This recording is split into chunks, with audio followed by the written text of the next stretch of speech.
আজ সানডে। আজ আমরা বানাচ্ছি চিংড়ি মাছের মালাইকারি। প্রথমেই চিংড়ি মাছগুলোর গা হাত পা পরিষ্কার করে স্নান করিয়ে গায়ে হলুদ দিলাম।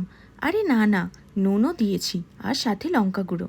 এরপর একে একে আদা, রসুন, কাঁচা লঙ্কা, সর্ষে, পোস্ত আর কাজু বাদাম পেস্ট করে নিলাম। নারকেলের দুধ আর চিংড়ির প্রেম কাহিনী তো আমরা সবাই জানি। চিংড়ি মালাইকারি নারকেল দুধ ছাড়া কি আর জমে? এবার আর কি, পেঁয়াজগুলো ছোট ছোট করে কেটে নিলাম, সাথে টমেটোও কেটে নিলাম। এরপর তেল গরম করে একে একে সমস্ত চিংড়ি মাছগুলো ছেড়ে দিলাম এবং লাল লাল করে চিংড়ি মাছগুলো ভেজে নিলাম। এরপর কড়াইতে গরম মশলা ফোড়ন দিয়ে পেঁয়াজ, টমেটো হালকা করে ভেজে নিলাম। এরপর আর কি, নুন এবং সমস্ত মশলা হালকা করে ভেজে নিলাম।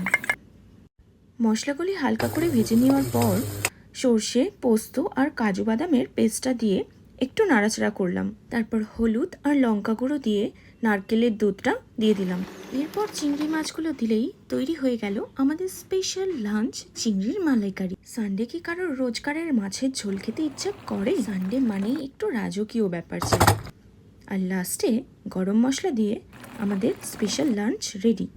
এবার গরম ভাতের সাথে মালাইকারিটা মুখে দিলেই মনে হবে 5 স্টার হোটেলে বসে লাঞ্চ করছি।